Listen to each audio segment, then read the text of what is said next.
की ओर बढ़ने लगा, जिसका नाम था शक्ति स्तंभ। शक्ति स्तंभ के ठीक सामने पहुंचने के बाद ध्रुव के जहन में कई बातें चल रही थी। ध्रुव जब सिर्फ 4 साल का था, तब से उसने प्रैक्टिस करना शुरू कर दिया था और 10 साल की उम्र तक तो वो 9वें सितारे तक पहुंच गया था।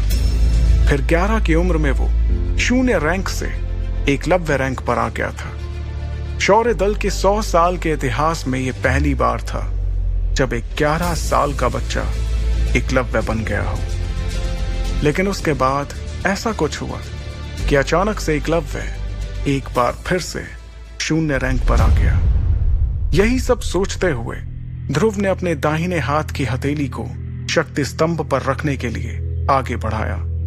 फिर उसने आंखें बंद करते हुए अपनी हथेली को शक्ति स्तंभ पर बने शक्ति चक्र पर रखा। कुछ देर सन्नाटे के बाद ध्रुव के कानों में एक आवाज गूंजी, तीसरा सितारा, शक्ति और भी कम।